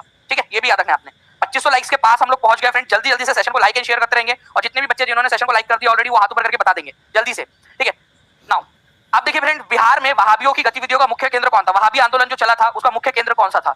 तो वहाबी आंदोलन जो है फ्रेंड्स, ये जो इस्लामिक, जो पुरानी इस्लामिक परंपराएं है, जो रूढ़िवादी परंपराएं है, उसको पुनर्जागृत करने का एक प्रयास था, रिवाइवलिस्ट मूवमेंट था ये। ठीक है, जो इस्लाम की पुरानी वाली जो परंपराएं है, ठीक है, और ये सोशियो रिलीजियस जो चेंजेस हो रहे थे, बदलाव हो रहे थे, उसके खिलाफ थे ये। ठीक है, तो ये भारत के अंदर में इसका स्पेशली बिहार के अंदर में इसका मुख्य केंद्र कौन सा था? पटना था। तो भारत और बिहार के अंदर में इसका मुख्य केंद्र पटना हुआ करता था, ये याद रखना आप लोगों ने, वहाबी आंदोलन का। आंसर इसका ऑप्शन नंबर सी हो जाएगा। ये क्वेश्चन जो है फ्रेंड बिहार शिक्षक भर्ती तैयारी के अंदर में आ चुका है, आगे में भी पूछे जाने की संभावना है। ओके, नाउ नेक्स्ट क्वेश्चन की तरफ आगे बढ़ते हैं फ्रेंड्स हमारे। ठीक है, आप लोगों को ये क्वेश्चन का आंसर करना है, इसका आंसर आप लोग बताइए जल्दी से, ये भी आप लोगों को याद कराई देता हूँ, आज के बाद आप लोग कभी नहीं भूलोगे इसको। ये कौन से प्रकार के पेड़ की बात हो रही है? कौन से प्रकार के पेड़ है जिनकी यहाँ पर में बात हो रही है? ये वेजिटेशन जो है हायर लैटिट्यूड में पाए जाते हैं, नॉर्दर्न हेमिस्फीयर में। देखो फ्रेंड्स, हमारी जो पृथ्वी है ना, इसको दो हिस्सों में बांटा जा सकता है इक्वेटर से। ये है ऊपर वाला हिस्सा नॉर्दर्न हेमिस्फीयर और ये है दक्षिण वाला हिस्सा सदर्न हेमिस्फीयर। गायब हो गया, शर्मा गया। ठीक है, आ जाओ वापस से। ठीक है, ये हो गया हमारा 0 डिग्री। ठीक है, ये हो गया नॉर्दर्न हेमिस्फीयर, ये हो गया सदर्न हेमिस्फीयर। तो उत्तरी गोलार्ध में 50 डिग्री से लेकर 70 डिग्री तक, 50 डिग्री से लेकर 70 डिग्री नॉर्थ के बीच में ये पेड़ पाए जाते हैं। ठीक है जी, इनको टैगा भी कहा जाता है। ठीक है, कौन से वाले पेड़ की बात हो रही है? ये पेड़ है फ्रेंड्स आप लोगों के कोनीफेरस फॉरेस्ट, कोनीफेरस। इसको शंकुधारी वन कहा जाता है, शंकुधारी वन, क्योंकि ये क्रिसमस ट्री की जैसा दिखते हो। शंकुधारी नहीं होते आपके ऐसे, आप लोगों ने अगर क्रिसमस ट्री देखा हो तो ये ऐसे शंकु के आकार के होते हैं वो। ठीक है, तो शंकुधारी वन इनको बोला जाता है। ओके, तो कहां पर में पाए जाते हैं शंकुधारी वन? क्वेश्चन उल्टा भी बन सकता है। ठीक है, शंकुधारी वन के बारे में कौन सी वाली चीज सही है? तो शंकुधारी वन उत्तरी गोलार्ध में पाए जाते हैं या दक्षिणी गोलार्ध में? चलो सबसे पहले तो ये बताओ आप लोग मुझे, शंकुधारी वन उत्तरी गोलार्ध में पाए जाते हैं या दक्षिणी गोलार्ध में? उत्तरी गोलार्ध में। एक एक करके आंसर करते जाइए आप लोग। टैगा किसको बोला जाता है? तो टैगा जो है फ्रेंड शंकुधारी वन को ही कहा जाता है। टैगा का मतलब होता है फ्रेंड्स अनछुआ, रशियन लैंग्वेज का ये शब्द है अनछुआ, अनटच्ड, जिसको छुआ ना गया हो। जनरली कोई छूता वगैरह है नहीं उनको, तो अनछुआ टैगा इसको बोला जाता है। ठीक है, ये लंबे लंबे पेड़ होते हैं, सॉफ्ट वुड एवरग्रीन फॉरेस्ट होते हैं, ये मतलब सॉफ्ट होती है, उनकी लकड़ियां बहुत ज्यादा, आप उसे फर्नीचर नहीं बना सकते। ठीक है, अब पता चले आप फर्नीचर बनाया उसके ऊपर में बैठे और वो टूट गया या वो लप हो रहा है। ठीक है, या आपने जो है उसके ऊपर में बेड बना लिया उससे और वो उतना मजबूत नहीं है। ठीक है, तो सॉफ्ट वुड होता है, तो इससे फर्नीचर या बेड वगैरह या फिर गाड़ियों में इसका इस्तेमाल नहीं किया जा सकता है। माचिस वगैरह बनाने के लिए और जो पेपर इंडस्ट्रीज है उसके अंदर में इसका इस्तेमाल होता है, कोनीफेरस फॉरेस्ट का। ठीक है, चलिए, तो हायर लेटीट्यूड में पाए जाते हैं 50 डिग्री से 70 डिग्री नॉर्थ में, हायर लेटीट्यूड में। इनको टैगा भी बोला जाता है। ये टैगा रशियन भाषा का शब्द है, ये याद रखना आप लोगों ने। ये लंबे लंबे होते हैं और सॉफ्ट वुड होते हैं, हमेशा हरे भरे रहते हैं, लेकिन इनकी लकड़ियां सॉफ्ट होती है। ठीक है, ये याद रखना आप लोग। तो ये एक चीज है फ्रेंड्स, याद रखना है आप लोगों ने, 50 से 70 डिग्री नॉर्थ में, ऊपर वाले हेमिस्फीयर के अंदर में। यहाँ पर में ये जो लकड़ियां है पल्प के लिए, ठीक है, पेपर मैन्युफैक्चरिंग के अंदर में, न्यूज प्रिंट के अंदर में, मैच बॉक्स माचिस की लकड़ियां बनाने के अंदर में इसका इस्तेमाल होता है। ठीक है, ये याद रखेंगे आप लोग। नाउ अब देखिए फ्रेंड्स, एक और इसी से बेस एक क्वेश्चन, अब इसका आंसर करिए आप लोग। एग्जाम का क्वेश्चन मैंने डायरेक्टली स्क्रीनशॉट लगा दिया आप लोगों के लिए। बताइए इसका आंसर क्या होगा? Direct screenshot. अब मैं आप लोगों को एक क्वेश्चन और दिखाता हूँ एग्जाम का, जो एग्जाम के अंदर में आया डायरेक्टली आप लोगों के। ठीक है, तो ये इसका आंसर तो आप लोग कर दोगे फटाक से कि 50 से 70 डिग्री नॉर्थ में पाया जाता है। ठीक है, हायर लैटिट्यूड में, और इसको टैगा भी बोला जाता है। तो आप लोग डायरेक्ट आंसर कर दोगे कोनीफेरस फॉरेस्ट, शंकुधारी वन। अब इसका आंसर 4 हो जाएगा। ठीक है, अलग अलग तरीके से ऑप्शन ऊपर नीचे करके सवाल पूछ लिया फिर से, तो रिपीट होते क्वेश्चन इस प्रकार से फ्रेंड्स, आप लोग डायरेक्ट देख सकते हो। एक क्वेश्चन मैं आपको और दिखाता हूं, रिपीट होने वाला है। देखो 45 बीपीएससी के अंदर में आया है क्वेश्चन, अभी थोड़ी देर पहले भी मैंने आपको दिखाया था इसी प्रकार का क्वेश्चन कि 1857 के विद्रोह के बाद, ठीक है, सेना को पुनर्गठन करने के लिए, सेना जो थी उसमें क्या था, भारतीयों का, इंडियन जो सैनिक थे वो ज्यादा थे, यूरोपियन कम थे, तो उसको बैलेंस आउट करने के लिए, थोड़ा सा ठीक करने के लिए रेशो को, कौन सा कमीशन बैठाया गया था? ठीक है, रीऑर्गेनाइज करने के लिए। बहुत ही इंपॉर्टेंट क्वेश्चन है। ठीक है, तो सेना को रीऑर्गेनाइज करने के लिए फ्रेंड्स पील कमीशन बिठाया गया था। ओके, इसका काम ये था कि जो जोनाथन पील थे उनके नेतृत्व में बिठाया गया था ना, इसी वजह से इसको पील कमीशन बोलते हैं। ठीक है, सर जोनाथन पील उनके नेतृत्व में बना था। इसका काम था कि ये बताना कि क्या सुधार किए जाए कि अगले बार ऐसी भसड़ ना मचे जो 1857 में मची थी, अंग्रेजों के नाक में दम कर दिया था हम लोगों ने। ओके, तो पील कमीशन ने ये सजेस्ट किया कि भारतीय और यूरोपीय सैनिकों के बीच में जो नंबर का बहुत बड़ा गैप है, आप ऐसा तो कर नहीं सकते थे कि भारतीय सैनिकों की संख्या एकदम कम कर दी जाए और ब्रिटिशर्स या यूरोपीय सैनिकों की संख्या बढ़ा दी जाए, इतने तो उनके पास लोग भी नहीं है। ठीक है, तो फ्रेंड्स वो जो रेशो ज्यादा था ना उसको कम किया गया। पहले 5:1 6:1 का रेशो था, उसको 3:1 तक लेकर आया गया। ओके, तो 2 is the correct answer. Now next question देखिए फ्रेंड, निम्नलिखित पत्रकारों में से कौन महात्मा गांधी का जीवनीकार था? महात्मा गांधी का जीवनीकार। 2700 से ज्यादा लाइक्स आप लोगों ने कर दिए फ्रेंड। जल्दी से एक बार सेशन को जहां भी शेयर कर सकते हो जल्दी से शेयर कर देंगे, टेलीग्राम, फेसबुक, व्हाट्सएप, इंस्टाग्राम, हर एक जगह पे जल्दी जल्दी से शेयर कर देंगे। जितने भी बच्चे जिन्होंने शेयर कर दिया एक बार हाथ ऊपर करके बता भी देंगे। ऐसे ही अगर आप चाहते हो कि मैं जो है आप लोगों के लिए धमाकेदार सेशंस लेकर आता रहूं तो सेशन को लाइक एंड शेयर जरूर करते रहना आप सभी लोगों ने। ओके, निम्नलिखित पत्रकारों में से कौन महात्मा गांधी का जीवनीकार था? एक एक करके जो है फ्रेंड्स हम इसके बारे में बात करते हैं। तो लुई फिशर, ठीक है, लुई फिशर जो है फ्रेंड्स ये भारत छोड़ो आंदोलन जो था, क्विट इंडिया मूवमेंट, उसमें गांधी जी के साथ में थे। क्विट इंडिया मूवमेंट में गांधी जी के साथ में थे। तो क्विट इंडिया मूवमेंट में गांधी जी के साथ में कौन था? Louis Fischer. उन्होंने the life of Mahatma Gandhi करके एक पुस्तक लिखी है। ठीक है, the life of Mahatma Gandhi, the life of Mahatma Gandhi, ठीक है, करके एक पुस्तक लिखी है उन्होंने, the life of Mahatma Gandhi, Louis Fischer ने। ठीक है, महात्मा गांधी की जीवनी लिखी है। उसके बाद में जो है फ्रेंड्स एक चीज और याद रखनी है आप लोगों ने, वेब मिलर करके एक पत्रकार और हुए, ये भी एक पत्रकार थे, यूएसए के पत्रकार थे, ये भी यूएसए के पत्रकार थे, वेब मिलर। ये दांडी यात्रा में गांधी जी के साथ में थे, दांडी यात्रा में, दांडी यात्रा के समय में गांधी जी के साथ में थे। तो दांडी यात्रा के साथ में समय में गांधी जी के साथ में कौन था, ये आप लोगों से पूछ लिया जाए तो वेब मिलर। एक बार लिख दो कमेंट के अंदर में। और क्विट इंडिया मूवमेंट के समय में लुई फिशर। ये दोनों के दोनों बहुत ही इंपॉर्टेंट वाले फैक्ट्स है फ्रेंड्स, और दोनों के दोनों जो है प्लीज याद रखना है यूएसए के अमेरिकन पत्रकार थे। ये भी क्वेश्चन आता है कि दोनों के दोनों कौन थे, तो अमेरिका के पत्रकार थे, इसको याद रखेंगे आप सभी के सभी। ठीक है,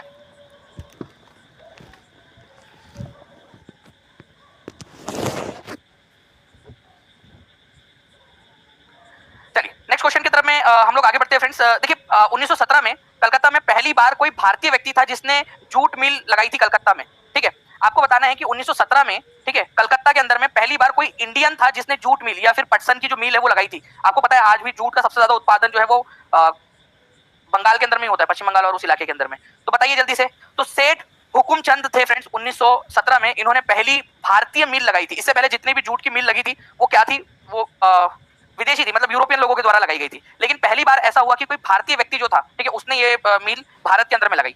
तो सेठ हुकुमचंद, ये एग्जाम के अंदर में आया हुआ क्वेश्चन है, ये रिपीट हो सकता है, एज इट इज रिपीट होने की संभावना है इसकी। हर एक बच्चा जल्दी से लिख देगा इस पर्टिकुलर क्वेश्चन का आंसर। ठीक है, सेठ हुकुमचंद कब लगाई थी, ये भी क्वेश्चन बन सकता है। उल्टा क्वेश्चन बन सकता है कि फर्स्ट इंडियन जूट मिल सेठ हुकुमचंद जी के द्वारा कहां और कब लगाई गई थी। ये आंसर आप लोग लिखिए, सेठ हुकुमचंद जी के द्वारा 1917 में कलकत्ता में लगाई गई थी। ये आप लोगों का क्वेश्चन बन सकता है। एक क्वेश्चन जो है फ्रेंड्स मैंने देखा है बहुत ज्यादा रिपीट होता है ये क्वेश्चन। ठीक है, इस क्वेश्चन को आप लोग कर लीजिए क्योंकि मोस्ट ऑफ द टाइम ये क्वेश्चन रिपीट होते हुए देखा मैंने। ठीक है, देखिए WWF world wild life fund, ठीक है, okay, world wild life fund WWF, इसको world wild life fund for nature भी बोला जाता है अभी, लेकिन इसका शॉर्ट फॉर्म अभी भी WWF ही है। ठीक है, इसकी स्थापना हुई थी 1961 से। जब से इसकी स्थापना हुई है उसका एनिमल सिंबल है एक, ठीक है, एक सिंबल है, एक पशु चिन्ह है, वो क्या है ये आपको बताना है।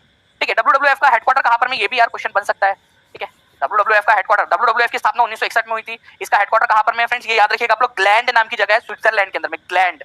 ठीक है, ग्लैंड नाम की जगह है कहां पर में, स्विट्जरलैंड के अंदर में, स्विट्जरलैंड में। ठीक है, इसका हेडक्वार्टर है, ये भी याद रखना है आप लोगों ने। Okay, the living planet report हर साल ये जारी करती है, हर साल। तो कभी क्वेश्चन आ जाए द लिविंग प्लेनेट रिपोर्ट कौन जारी करता है, the living planet report, living planet report कौन जारी करता है, द लिविंग प्लेनेट रिपोर्ट हर साल जारी करता है WWF world wide fund for nature. ये भी एक क्वेश्चन आप लोगों का बन सकता है, तो प्लीज इसको भी याद रखिएगा आप लोग। लिविंग प्लेनेट रिपोर्ट WWF के द्वारा जारी की जाती है, इसका हेडक्वार्टर कहां पर में है और कब इसकी स्थापना हुई थी। बताइए इसका सिंबल क्या है।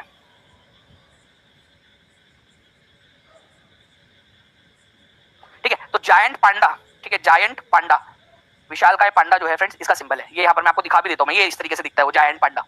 ठीक है, पांडा, जायंट पांडा लिख लीजिए आप लोग, क्योंकि बहुत ही इंपॉर्टेंट वाले जो भी क्वेश्चन बनते हैं ना वो सारे के सारे आप लोगों के लिए मैंने यहाँ लिख दिया है ताकि आप लोग इसकी रिवीजन कर सके। 4000 से ज्यादा बच्चे यहाँ पर मैं देख रहे हैं। ठीक है, 2899 लाइक्स हो चुके, जल्दी से सेशन को लाइक एंड शेयर आप लोग करते रहेंगे। नाउ नेक्स्ट क्वेश्चन की तरफ आगे बढ़ते हैं फ्रेंड्स। आपको बताना है कि वेदारण्यम सत्याग्रह अप्रैल 1930 में किसने जो है फ्रेंड्स लीड किया था। बीपीएससी CDPO का क्वेश्चन है ये आपका, इसको इंपॉर्टेंट मार्क करेंगे आप सभी। ठीक है, वेदारण्यम जो है फ्रेंड्स एक जगह है, ये आपको आज के तमिलनाडु में मिलेगी। तमिलनाडु मतलब साउथ इंडिया में। ठीक है, साउथ इंडिया में वेदारण्यम सत्याग्रह। ठीक है, तो जैसे गांधी जी ने दांडी यात्रा निकाली थी वैसे ही ये वेदारण्यम यात्रा निकाली थी इन्होंने। वेदारण्यम यात्रा दक्षिण भारत में नमक सत्याग्रह जो दक्षिण उत्तर भारत में गांधी जी लीड कर रहे थे, वैसे ही C राजगोपालाचारी दक्षिण भारत में लीड कर रहे थे। ठीक है, तो दक्षिण भारत के एक वयोवृद्ध नेता जिन्होंने नमक सत्याग्रह का नेतृत्व किया दक्षिण भारत में और वेदारण्यम यात्रा निकाली थी, ठीक है, उनका नाम था C राजगोपाली, चक्रवर्ती राजगोपालाचारी। इंपॉर्टेंट पॉइंट है, प्लीज इसको याद रख लेंगे आप सभी के सभी। तो वेदारण्यम सत्याग्रह जो है फ्रेंड्स ये याद रखना C राजगोपालाचारी ने, ठीक है, तिरुचिरापल्ली नाम की एक जगह थी, वहां से स्टार्ट होकर वेदारण्यम नाम की जो जगह है समुद्र तट पे, वहां तक ये यात्रा निकाली थी। नाउ आगे बढ़ते हम लोग फ्रेंड्स नेक्स्ट क्वेश्चन की तरफ में। 52 नंबर का जो संविधान संशोधन अधिनियम है 1985 का, जिसे लोकप्रिय रूप से किस नाम से जाना जाता है। कल रात में सारे के सारे मैंने आप लोगों को अनुसूचियां करवाई। कितने लोग थे कल रात वाली क्लास में, पिछली रात में। ठीक है, अनुसूचियां करवाई है आप लोगों को,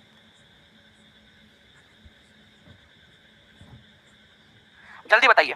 तो देखिए फ्रेंड्स 52वें नंबर का जो संविधान संशोधन है जो 1885 में आया था, उस समय में प्रधानमंत्री कौन थे ये भी कमेंट करके बता दीजिएगा। जो बच्चे कल रात में लाइक थे उनको तो बहुत अच्छे से याद हो गया होगा सारी चीजें। ठीक है, तो आप लोगों को याद रखना फ्रेंड्स, एंटी डिफेक्शन लॉ, दल बदल विरोधी कानून जो है उससे रिलेटेड है ये। मान लीजिए कि कोई एक व्यक्ति A पार्टी से चुनकर आता है, ठीक है, हमने देखा था क्या देखकर उसका हृदय परिवर्तन हो जाता है, एक जादुई सूटकेस। ठीक है, एक जादुई सूटकेस होता है, जब वो देखता है उसको तो उसका मन बदल जाता है कि यार मेरे को तो B पार्टी में होना चाहिए था। फिर से उसको एक बड़ा वाला जादुई सूटकेस दिखाया जाता है, तो फिर उसका मन बदल जाता है उस विधायक का।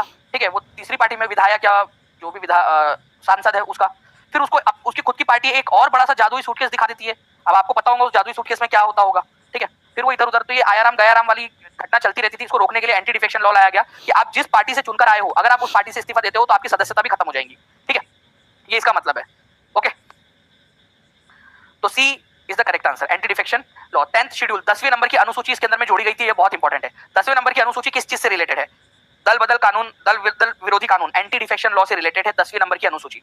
ओरिजिनल कितनी अनुसूचियां थी, आज कितनी अनुसूचियां है। ठीक है, ओरिजिनल कितने शेड्यूल और अभी कितने शेड्यूल है ये आप लोग बताएंगे मुझे कमेंट में। ठीक है, आगे बढ़ने से पहले मैं आप लोगों की टेस्ट ले ही लेता हूँ ना। ठीक है, कि कितने बच्चे यहाँ पर मैं याद रखे हैं वो पता चल ही जाएगा मुझे। ठीक है, चलिए मुझे बताइए कि 8 अनुसूचियां तो ऑलरेडी थी। ठीक है, अपन ने क्या किया, 9th नंबर की जोड़ा, ठीक है, 10th नंबर की जोड़ा, 11th नंबर की जोड़ा, 12th नंबर की जोड़ा। चलिए बताइए कि कौन कौन से साल में हमने इसको जोड़ा है और कौन सा संविधान संशोधन था। ठीक है, चलिए आप लोग बताएंगे जल्दी जल्दी से। मेरे बताने के पहले आप लोग कमेंट कर देंगे, हर एक बच्चा कमेंट के अंदर में आंसर कर देगा इसका। ओके, झांसी की रानी लक्ष्मीबाई की मृत्यु कहां पर में हुई थी? 67वें बीपीएससी का क्वेश्चन। इनका असली नाम क्या था ये भी बता दीजिए कमेंट करके आप लोग। झांसी की रानी लक्ष्मीबाई, इनका असली नाम क्या था और कहां पर में जो है इनका जन्म हुआ था, कौन से शहर के अंदर में इनका जन्म हुआ था? तो देखिए फ्रेंड, झांसी की रानी लक्ष्मीबाई, इनका नाम असली नाम मणिकर्णिका था, ठीक है, और मणिकर्णिका तांबे इनका नाम था, और इनका जन्म हुआ था बनारस के अंदर में, ठीक है। और झांसी के तरफ से लड़ते हुए ये पहुंच गई थी ग्वालियर, और यहाँ पर में जो है फ्रेंड्स इनकी मृत्यु हो गई। ग्वालियर का जो राजघराना था, सिंधिया राजघराना, ठीक है, सिंधिया राजघराना, उन्होंने अंग्रेजों का साथ दिया था उस समय में। तो इस वजह से क्या हुआ कि ग्वालियर की सेना और अंग्रेजों की सेना, ये सारी लोगों ने मिलकर रानी लक्ष्मीबाई और उनकी सेना को घेर लिया था। रानी लक्ष्मीबाई मारी गई। जनरल ह्यू रोज उसका नाम था, जिस व्यक्ति ने जिसने ये लीड किया था, उसी ने, जनरल ह्यू रोज ने एक बात कही थी कि रानी लक्ष्मीबाई की मृत्यु के बाद में उनकी जो है जो बॉडी थी उसको देखकर कि ये एकमात्र पुरुष थी इतने सारे, ये महिला जो लेटी हुई है एकमात्र पुरुष थी इतने सारे लड़ाकों में से। तो भाई मारा क्यों तूने फिर, जब इतना ही वो था? बाद में, मरने के बाद में तो सभी बोलते हैं कितना अच्छा आदमी था, ठीक है, चाहे वो चोर था, डाकू था, निकम्मा था, शराबी था, गंजेड़ी था, सिगरेट पीता था, ड्रग्स लेता था, चाहे जो भी करता था, लेकिन कितना अच्छा आदमी था। वो तो हर कोई बोलता है मरने के बाद में, ठीक है। अपनी पत्नी बच्चों को मारता था शराब पी के, लेकिन अच्छा आदमी था, ठीक है। गुटखा खाता था बट अच्छा आदमी था, ठीक है। डकैती चोरी करता था बट अच्छा आदमी था। मतलब मरने के बाद में सारे लोग बोलते अच्छा आदमी था। भाई मारा क्यों फिर ये जनरल ह्यू रोज? चलिए आगे बढ़ते हैं हम लोग फ्रेंड्स नेक्स्ट हमारे पॉइंट की तरफ में। ओके, देखिए यहाँ पर मैं झांसी की रानी लक्ष्मीबाई जो है फ्रेंड्स, इनका जन्म जो है 19 नवंबर 1828 को हुआ था। मणिकर्णिका नाम था इनका, ठीक है, मणिकर्णिका तांबे, मनु इनको बोला जाता था शॉर्ट में, ठीक है। इनकी शिक्षा दीक्षा घर पर हुई थी, और मतलब उनको घर में अधिक स्वतंत्रता मिली थी, तो थोड़ा सा एक विद्रोही स्वभाव उनका बचपन से ही था, ठीक है। 1842 के अंदर में राजा गंगाधर राव जो थे झांसी के राजा, उनके साथ में इनका विवाह हुआ, राजा गंगाधर राव के साथ में, ठीक है। 1851 के अंदर में उन्होंने एक लड़के को जन्म दिया था, दामोदर राव। लेकिन फ्रेंड्स दामोदर राव जो था, जो उनका बेटा था, उसकी मृत्यु हो गई। उनका जो ओरिजिनल बेटा था उनकी मृत्यु हो गई, ठीक है। तो उन्होंने एक और दूसरे बच्चे को गोद लिया था, लेकिन वो उनका असली बेटा नहीं था, उसका भी नाम उन्होंने दामोदर राव ही रखा था। तो अंग्रेजों ने जो व्यापगत का सिद्धांत था, डॉक्ट्राइन ऑफ लैप्स, उसके बाद में ये बोल दिया कि भाई तुम्हारा जो गोद लिया हुआ बेटा है वो राजा नहीं बन सकता। अब रानी लक्ष्मीबाई बोली कि बट मेरे पति की मृत्यु हो चुकी है, तो भाई जो गोद लिया हुआ बेटा, दूसरा ऑप्शन है नहीं अपने पास में, यही है अब जो भी है, ठीक है। तो रानी लक्ष्मीबाई की झांसी जो है वो अंग्रेज ले लेने वाले थे, क्योंकि अगर राजा का खुद का अपना पर्सनल प्राइवेट खुद का बेटा नहीं है तो अंग्रेज उसका राज्य हड़प लेंगे। तो झांसी की रानी ने अपने झांसी को बचाने के लिए जो है फ्रेंड्स विद्रोह किया। नाना साहेब तांते टोपे उनके समकालीन थे, और 1857 का विद्रोह जब हुआ तो झांसी की रानी को लगा कि यार ये अच्छा मौका है अपनी झांसी को बचाने का। तो 18 जून 1858 को अंग्रेजों के खिलाफ विद्रोह में लड़ते हुए रानी लक्ष्मीबाई की मृत्यु, ठीक है, ग्वालियर में हो गई थी, ठीक है। तो उनकी एक स्मारक भी बनाया गया है फ्रेंड्स ग्वालियर के अंदर में, ठीक है। फूलबाग क्षेत्र के अंदर में उनका स्मारक बनाया गया ग्वालियर के अंदर में। 1857 का जो विद्रोह था उसको पूरी तरह से कब दबाया गया? पूरी तरह से, ठीक है। देखिए 1857 का जब विद्रोह स्टार्ट हुआ तो उसको दबाने में फ्रेंड्स लंबा समय लग गया अंग्रेजों को, ठीक है, लंबा समय लग गया, करीब 2 साल का समय। उसी बीच उन्होंने एक गवर्नमेंट ऑफ इंडिया एक्ट 1858 भी लेकर आ गए उसी बीच में, ठीक है। लेकिन पूरे तरह से दबाने में नाना साहेब वगैरह जो नेपाल भाग गए थे, लेकिन उनके जो तात्या टोपे थे वो गुरिल्ला वॉरफेयर चलाए हुए थे, और बहुत सारे लोग थे। पूरी तरह से दबाने में फ्रेंड्स 1859 तक का समय लग गया उनको। तो पूरी तरह से इसको विद्रोह को दबाने में, ठीक है, 1859 लगभग 2 साल का समय लग गया।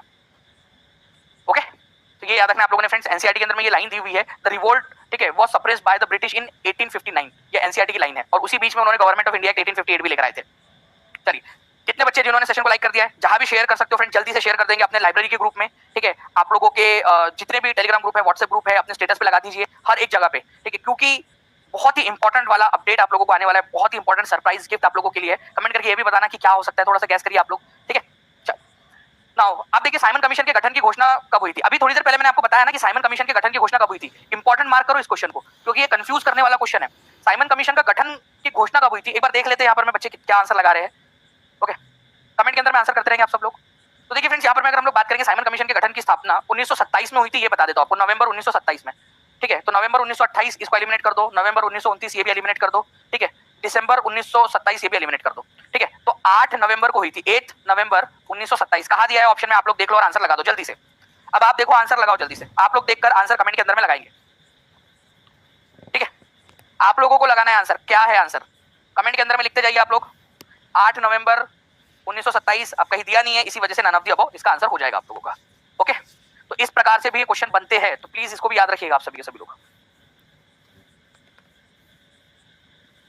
तो 8 नवंबर 1927 को हुआ था। उस समय में ब्रिटेन के प्रधानमंत्री कौन थे, ये बहुत ही इंपॉर्टेंट है फ्रेंड्स, ठीक है। जब साइमन कमीशन का गठन, मैं 2-3 चीजें बस आप लोगों से 2 मिनट लेकर आप लोगों के फायदे के लिए, ठीक है, चीजें बता रहा हूं आप लोगों के फायदे के लिए, जो बच्चा देख लेगा वो आगे बढ़ जाएगा इसमें, ठीक है। साइमन कमीशन का जब गठन हुआ उस समय में प्रधानमंत्री कौन थे, तो स्टैनले बाल्डविन उस समय में प्रधानमंत्री थे। पीएम कौन थे ब्रिटेन के, स्टैनले बाल्डविन प्रधानमंत्री थे, ये याद रख लेना आप लोगों ने। साइमन कमीशन के गठन के समय में ब्रिटेन के प्रधानमंत्री स्टैनले बाल्डविन। अच्छा, साइमन कमीशन का विरोध कब किया गया, कौन से भारतीय राष्ट्रीय कांग्रेस के अधिवेशन में साइमन कमीशन का विरोध करने का निर्णय लिया गया, तो देखो 8 नवंबर 1927 को इसका गठन की घोषणा हो गई, बोला गया सारे के सारे जो है वो ब्रिटिशर्स रहेंगे। उसके थोड़े दिन बाद 19 दिसंबर, ठीक है, 19 दिसंबर 1927 को जो है फ्रेंड्स यहाँ पर में एक बैठक होती है, ठीक है, दिसंबर 1927 के अंदर में। इस बैठक के अंदर में क्या निर्णय होता है, ये बैठक कहाँ हुई थी, इंडियन नेशनल कांग्रेस का सेशन, इंडियन नेशनल कांग्रेस का ये मद्रास अधिवेशन था, मद्रास। इसके अंदर में अध्यक्ष थे M.A. अंसारी। इसके अंदर में निर्णय लिया गया था कि हम साइमन कमीशन का विरोध करेंगे, क्योंकि साइमन कमीशन की घोषणा अभी हुई थी, उसमें निर्णय लिया गया कि साइमन कमीशन का हमें विरोध करना 1927 के अधिवेशन के अंदर में, मद्रास अधिवेशन के अंदर में साइमन कमीशन को रिजेक्ट कर दिया गया। तो ये एक इंपॉर्टेंट क्वेश्चन है फ्रेंड्स, प्लीज इस पर्टिकुलर पॉइंट को याद रखना आप लोगों ने, बहुत ज्यादा एग्जाम के अंदर में आप लोगों से पूछा जा सकता है, ठीक है। ओके, चलिए, तो कौन सा सेशन था, 1927 का सेशन, जब साइमन कमीशन के विरोध का निर्णय लिया गया, मद्रास में अध्यक्ष थे M.A. अंसारी। चलिए ना, भारतीय राष्ट्रीय कांग्रेस ने लाहौर अधिवेशन में पूर्ण स्वराज का प्रस्ताव किस तारीख को पारित किया था, ये भी क्वेश्चन बन सकता है, इसको भी याद रख लीजिएगा आप लोग, ठीक है। देखिए, भारतीय राष्ट्रीय कांग्रेस का लाहौर अधिवेशन जिसमें पूर्ण स्वराज की मांग की गई थी, ये अधिवेशन जो है हुआ था 1929 के अंदर में। चलिए अब देख लीजिए आप लोग, 1929 के अंदर में हुआ था, ठीक है। और ये पारित कौन से तारीख को हुआ था, ये भी क्वेश्चन बन सकता है आप लोगों का, तो प्लीज इसको याद रखना है आप लोगों ने फ्रेंड्स कि ये 19 दिसंबर को, ये भी ठीक है, 19 दिसंबर को ये भी पारित हुआ, 19 दिसंबर 1929 को, ठीक है। और इसमें यह निर्णय लिया गया, निर्णय ये बना कि भाई 26 जनवरी 1930 को, जो बस अगले ही महीने आने वाला था, 26 जनवरी 1930 को हम क्या करेंगे, पूर्ण स्वराज दिवस, भारत का पहला सिंबॉलिक जो है स्वराज दिवस या स्वतंत्रता दिवस मनाएंगे। रावी नदी के किनारे पर उस समय जो कांग्रेस के अध्यक्ष थे, कौन थे कांग्रेस के अध्यक्ष इस समय में, ठीक है, पंडित जवाहरलाल नेहरू, इन्होंने झंडा फहराया था, तो रावी नदी के किनारे पे झंडा फहराया जाएगा, ये निर्णय लिया गया था। तो 19 दिसंबर 1929 को ये जो है फ्रेंड्स पारित हुआ था, ये थोड़ा सा याद रख लेना आप सभी लोगों ने, ओके। नाउ आगे बढ़ते हैं हम लोग यहाँ पर में नेक्स्ट क्वेश्चन की तरफ में हमारे। चलिए, निम्नलिखित में से कौन महात्मा गांधी का जीवनीकार था, ये आप लोग फटाक से आंसर करेंगे फ्रेंड्स, मेरे बताने के पहले कर देंगे, ये रिवीजन आप लोगों के लिए। चलिए आंसर जो है फ्रेंड्स आप लोगों ने कर दिया होगा, जीवनीकार, ठीक है, the life of Mahatma Gandhi नाम से लुई फिशर ने किया था, क्विट इंडिया मूवमेंट में गांधी जी के साथ में थे, वेब मिलर दांडी यात्रा में गांधी जी के साथ में थे, दोनों के दोनों कौन से देश से बिलोंग करते थे, ये जल्दी से बताएंगे आप लोग। नाउ फ्रेंड नेक्स्ट क्वेश्चन, इनमें से कौन इंग्लैंड में भारत के अनाधिकारिक दूत के रूप में जाने जाते थे, ठीक है, अनाधिकारिक, unofficial ambassador of India in England, ठीक है, India's unofficial ambassador to England के नाम से इनको जाना जाता था, क्योंकि भारत की बात वहां पर में रखते थे, ओके, भारत का रहने वाला वो भारत की बात सुनाता हूँ, तो एक बिजनेसमैन पब्लिसिस्ट लंदन के अंदर में जाकर बस गए, बाद में ब्रिटेन के संसद में सदस्य भी बने हैं, ठीक है। उन्होंने ईस्ट इंडिया एसोसिएशन की स्थापना भी की थी लंदन में 1866 में, ईस्ट इंडिया एसोसिएशन भारतीय लोगों की बात को वहां पर में फैलाने के लिए। तो दादा भाई नौरोजी इसका आंसर हो जाएगा फ्रेंड्स। इनको grand old man of India भी कहा जाता है, grand old man of India, ठीक है। ये आप देख सकते हो बीपीएससी तैयारी के अंदर में 2.0 में क्वेश्चन आ चुका है, आगे में भी पूछा जा सकता है, तो प्लीज इसको याद रखिएगा आप लोग, ओके, बहुत ही फेमस क्वेश्चन है। चलिए इनके जो अखबार है फ्रेंड्स उनके बारे में भी देख लेते हैं। एक तो रास्त गुफ्तार नाम से अखबार था, ठीक है, रास्त गुफ्तार नाम से अखबार था। एक वॉइस ऑफ इंडिया नाम से भी अखबार था, ठीक है, वॉइस ऑफ इंडिया नाम से, ठीक है। इनको Indian unofficial ambassador of India कहा जाता था इंग्लैंड के अंदर में। ये पहले व्यक्ति थे जो मेंबर ऑफ जो है पार्लियामेंट बने थे ब्रिटेन के हाउस ऑफ कॉमन्स में, वहां की लोकसभा के अंदर में। उन्होंने एक पुस्तक लिखी थी poverty and un-British rule in India, जिसमें ड्रेन ऑफ वेल्थ का सिद्धांत उन्होंने दिया था। नाउ लॉर्ड कैनिंग ने शांति की घोषणा की और अंततः 1857 के विद्रोह को कब दबा दिया गया, ठीक है। अब ये तो जो है फ्रेंड्स आप लोगों का एक क्वेश्चन ऐसा है जिसके अंदर में शांति की घोषणा उन्होंने की, लेकिन एक्चुअल में हम लोगों को पता है फ्रेंड्स कि ये विद्रोह जो है 1859 तक चला था। तो लॉर्ड कैनिंग ने घोषणा कब की थी कि शांति की घोषणा करता हूं अब मैं, ठीक है। तो लॉर्ड कैनिंग ने बेसिकली 1858 का जो कानून था गवर्नमेंट ऑफ इंडिया एक्ट, उसके लिए उसको बताने के लिए उन्होंने घोषणा की थी। यहाँ पर मैं ये बोला गया कि लॉर्ड कैनिंग जो उस समय में गवर्नर जनरल ऑफ इंडिया हुआ करते थे, फिर बाद में जो है फ्रेंड्स 5 जुलाई को उन्होंने ये घोषणा की शांति की, क्योंकि उनको पता था कि कानून लेकर आ रहे हैं वो लोग नवंबर 1858 में उन्होंने कानून लेकर आया गवर्नमेंट ऑफ इंडिया एक्ट, ठीक है। तो उसके एक्सेप्टेंस को बढ़ाने के लिए उन्होंने ये घोषणा की थी, ठीक है, शांति की घोषणा करता हूँ। लेकिन एक्चुअल में हम लोगों को पता है एनसीईआरटी के अंदर में भी दिया हुआ है कि आखिरकार वो लोग 1859 तक उनको संघर्ष करता ही रहना पड़ा था, क्योंकि तात्या टोपे वगैरह जो है वो गुरिल्ला वॉरफेयर कर रहे थे, ठीक है।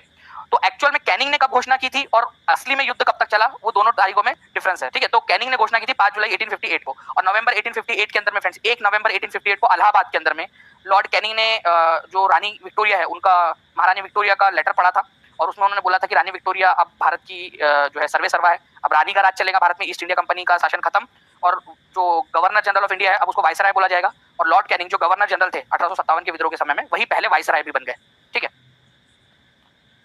नेक्स्ट क्वेश्चन की तरफ में आगे बढ़ते हैं फ्रेंड्स। किस अंग्रेज अधिकारी ने ये कहा था कि झांसी की रानी जो है यह वह औरत है सोई हुई, ये वह औरत है जो विद्रोहियों में एकमात्र मर्द थी, ठीक है। किसने कहा था ये? तो जनरल ह्यू रोज ने।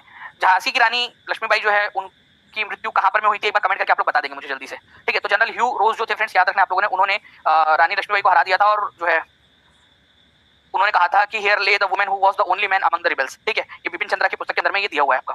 प्रयाग प्रशस्ति को इलाहाबाद स्तंभ शिलालेख के रूप में भी जाना जाता है, इससे संस्कृत में किसके द्वारा लिखा गया था? देखिए प्रयाग प्रशस्ति, ध्यान से समझना आप लोग, ओके। प्रयाग प्रशस्ति जो है ये इसके अंदर में आप लोगों को 3 राजाओं का उल्लेख मिलता है, ठीक है, 3 राजाओं का। सबसे पहले इसके ऊपर में जो है ना फ्रेंड्स, याद रखना है आप लोगों ने, अशोका ने, ठीक है, ब्राह्मी लिपि के अंदर में उसने लिखवाया था, ठीक है, अपने संदेश को प्रयाग प्रशस्ति में। उसी प्रशस्ति के अंदर में संस्कृत भाषा के अंदर में, ठीक है, समुद्रगुप्त के बारे में, समुद्रगुप्त की चर्चा करते हुए, समुद्रगुप्त के गुणगान करते हुए हरिसेन जो थे उन्होंने संस्कृत के अंदर में लिखवाया था, समुद्रगुप्त की तारीफों के पुल बांधे थे। और बाद में जो है फ्रेंड्स जहांगीर, उसके बारे में भी यहाँ पर में लिखवाया गया, फारसी भाषा के अंदर में जहांगीर के बारे में भी, ठीक है। तो यहाँ संस्कृत में किसने लिखवाया था? ठीक है, ये ब्राह्मी हो गया प्राकृत भाषा के अंदर में, ये संस्कृत भाषा में, और ये फारसी भाषा में। तो हरिसेन जो था समुद्रगुप्त का दरबारी कवि, उसने लिखवाया था, ठीक है, संस्कृत भाषा के अंदर में। तो इलाहाबाद स्तंभ या प्रयाग स्तंभ जो है उसमें कौन से 3 राजाओं के बारे में जानकारी मिलती है? तो इसमें जो है फ्रेंड्स आप लोगों को अशोका के बारे में, समुद्रगुप्त के बारे में और जहांगीर, तीनों राजाओं, 3 अलग अलग शासकों के बारे में जानकारी मिलती है, ठीक है, ये याद रखना है आप लोगों ने, ओके। तो प्रयाग प्रशस्ति ये आप लोग देख सकते हो इलाहाबाद के अंदर में, ठीक है। अशोक जो बेसिकली अकबर के समय में जो है फ्रेंड्स इसको बहुत ज्यादा प्रख्यात किया गया था। अकबर के समय में अकबर ने इसको संरक्षण प्रदान किया था, ठीक है, ये भी याद रखना है आप लोगों ने। दादा भाई नौरोजी ने कौन सी पुस्तक में धन निष्कासन के सिद्धांत को प्रस्तुत किया था, ये बताएंगे आप लोग। हरियाणा सिविल सर्विसेज के अंदर में पूछा गया प्रश्न, जल्दी जल्दी बताइए आप लोग, आगे में और भी बहुत सारे क्वेश्चन हैं आप लोगों के, वो भी करना है हम लोगों ने। चलिए तो आंसर देखिए फ्रेंड्स, यहाँ पर मैं आप लोगों को क्या आ रहे हैं, poverty and un-British rule India, इसके अंदर में लिखा गया था दादा भाई नौरोजी के द्वारा, ठीक है। लक्षद्वीप में कितने द्वीप है ये बता रहे हैं आप लोगों ने, 45वीं बीपीएससी के अंदर में आया हुआ क्वेश्चन, ठीक है। लक्षद्वीप आइलैंड्स के अंदर में कितने द्वीप है? फास्ट, ये क्वेश्चन कम्युनिटी के अंदर में भी डाल देंगे, देखते कितने लोग इसका आंसर कर पाएंगे, ठीक है। तो लक्षद्वीप आइलैंड्स जो ग्रुप है उसके अंदर में हमारा भारत, आपको पता है फ्रेंड्स, यहाँ पर में इधर में लक्षद्वीप आइलैंड्स है, ठीक है, और इधर में अंडमान निकोबार आइलैंड्स है। तो लक्षद्वीप आइलैंड्स के अंदर में टोटल आप लोगों को 36 आइलैंड्स मिलेंगे, ये 36 आइलैंड्स का ग्रुप है भाई। अगर मैं अंडमान निकोबार की बात करूं आप लोगों से, तो अंडमान निकोबार के अंदर में कितने आइलैंड्स है इन टोटल? तो फ्रेंड्स मैक्सिमम जो गवर्नमेंट ऑफिशियल सोर्सेस है, नंबर्स इधर उधर होते हैं, बार बार बता रहा हूं, लेकिन मैक्सिमम ऑफिशियल सोर्सेस के अंदर में 572 आइलैंड्स बताए गए हैं, ठीक है, अंडमान एंड निकोबार को मिलाकर।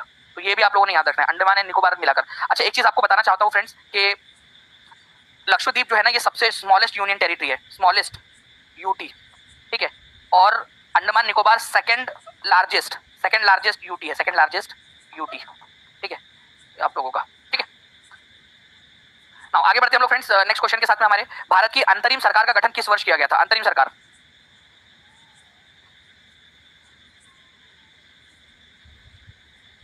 स्मॉलेस्ट यूनियन टेरिटरी कौन सी है? लक्षद्वीप है, ये याद रखना है आप लोगों ने। ना अब देखिए फ्रेंड्स यहाँ पर अंतरिम सरकार का मतलब होता है एक टेम्पररी गवर्नमेंट जो अंग्रेजों ने हमको बनाकर दी थी कि भाई आप लोग जो है सरकार खेल लो अभी, ठीक है। तो 2 सितंबर 1946 को पंडित जवाहरलाल नेहरू के नेतृत्व के अंदर में इंटरिम गवर्नमेंट बनाई गई थी, ठीक है। 2 सितंबर, तारीख भी इंपॉर्टेंट है, 1946 को बनाया गया था, 2 सितंबर 1946। आंसर इसका ऑप्शन नंबर 1 हो जाएगा। प्लीज इसको याद रखिएगा आप लोग, इंपॉर्टेंट है, एग्जाम के अंदर में पूछे जाने की बहुत बहुत बहुत अधिक संभावना है, ठीक है। आंसर इसका ऑप्शन नंबर ये हो जाएगा, 2 सितंबर 1946 को पंडित जवाहरलाल नेहरू के नेतृत्व में बनाया गया था, ठीक है। उसमें जो है सरदार बलदेव सिंह जो थे उनको डिफेंस मिनिस्ट्री दी गई थी, ठीक है। अब्दुल रब निस्तर पोस्ट एंड एयर दिया गया था, इंडस्ट्रीज एंड सप्लाई जॉन मिथाई को दिया गया था, ठीक है। और इसी के अंदर में जो है फ्रेंड्स राजेंद्र प्रसाद जी को क्या दिया गया था, ठीक है, फूड एंड एग्रीकल्चर दिया गया था, ये याद रखना है आप लोगों ने, ठीक है। बाबू जगजीवन राम को क्या दिया गया था? लेबर मिनिस्ट्री, ये भी याद रखना है, बाबू जगजीवन राम। दोनों ही क्वेश्चन आ चुके हैं एग्जाम के अंदर में, आगे में भी पूछे जा सकते हैं, ठीक है। पंडित जवाहरलाल नेहरू, ठीक है, वाइस प्रेसिडेंट बने थे एग्जीक्यूटिव काउंसिल के अंदर में external affairs and Commonwealth relations के, ठीक है। ये पूरी की पूरी जो इंटरिम गवर्नमेंट थी उसमें सबसे मुख्य चेहरे थे पंडित जवाहरलाल नेहरू, ठीक है। तो पंडित जवाहरलाल नेहरू इसको हेड कर रहे थे, ओके। मुस्लिम लीग को भी इसमें शामिल किया गया था, ये भी याद रखना है आप लोगों ने। राजेंद्र प्रसाद ने किसे पाकिस्तान का जन्मदाता माना है? राजेंद्र प्रसाद जी के अनुसार कौन था पाकिस्तान का जन्मदाता? राजेंद्र प्रसाद जी के द्वारा माना जाता है। ये चीज याद रखनी। 67वीं बीपीएससी के अंदर में आया हुआ है, और अगर आप लोगों ने पेड क्लासेस देखी है फ्रेंड्स, तो उसके अंदर में आपको अच्छे से समझाया है पूरा का पूरा चीज आपको, ठीक है। तो राजेंद्र प्रसाद जी के द्वारा जो पाकिस्तान का जन्मदाता माना जाता है वो मोहम्मद अली जिन्ना को नहीं, लॉर्ड मिंटो को माना जाता है। क्यों फ्रेंड्स? क्योंकि लॉर्ड मिंटो ने 1909 में, ठीक है, मॉर्ले मिंटो रिफॉर्म्स लेकर आया था। मॉर्ले मिंटो रिफॉर्म्स, ठीक है। लॉर्ड मॉर्ले उस समय में भारत के secretary of state for India थे, और लॉर्ड मिंटो भारत के वाइसराय थे। तो लॉर्ड मिंटो ये मेन व्यक्ति है जिन्होंने सेपरेट इलेक्टोरेट लेकर आए थे, ठीक है, अलग निर्वाचक मंडल। तो जो ये सेपरेट इलेक्टोरेट था उसके जरिए हिंदू मुस्लिम जो एकता थी उसमें खाई पड़ गई, बांटो और राज करो वाला काम इन्होंने किया था, ठीक है। तो ये थोड़ा सा आप लोगों ने याद रखना है। इन्हीं के कार्यकाल के अंदर में लॉर्ड मिंटो के समय में ही मुस्लिम लीग का भी गठन हुआ था, ठीक है। ऑल इंडिया मुस्लिम लीग जो थी उसका गठन हुआ था ढाका में, उसको ढिक्का भी बोला जाता है। 1906 के अंदर में ऑल इंडिया मुस्लिम लीग का गठन हुआ था, ये भी आप लोगों ने याद रखना है फ्रेंड्स। और उस समय में भी लॉर्ड मिंटो ही थे, ठीक है। ऐसा माना जाता है कि लॉर्ड मिंटो ने समर्थन दिया था ताकि हिंदू मुस्लिम की खाई को जो है वो बढ़ाया जा सके, ओके। तो ये एक पॉइंट है आप लोगों का इंपॉर्टेंट, जो एग्जाम के अंदर में आप लोगों से पूछा जा सकता है, ठीक है। नेक्स्ट, सन 1872 में बिहार हेराल्ड का आरंभ किसने किया था? जल्दी बताएंगे आप लोग। बिहार हेराल्ड बहुत ही इंपॉर्टेंट, 66वीं बीपीएससी के अंदर में आया हुआ क्वेश्चन फ्रेंड्स आपका, ठीक है। तो गुरु प्रसाद सेन जो थे, ठीक है, बाबू गुरु प्रसाद सेन, इन्होंने स्टार्ट किया था बिहार हेराल्ड नाम से जो न्यूज़पेपर था उसको। प्लीज इसको याद रखना है आप लोगों ने। बिहार हेराल्ड अंग्रेजी समाचार पत्र था, बिहार का पहला अंग्रेजी समाचार पत्र भी इसको माना जाता है, ठीक है। चलिए, तो इसको थोड़ा सा आप लोगों ने याद रख लेना है, इंपॉर्टेंट है, एग्जाम के अंदर में आप लोगों से पूछ सकते हैं, ठीक है।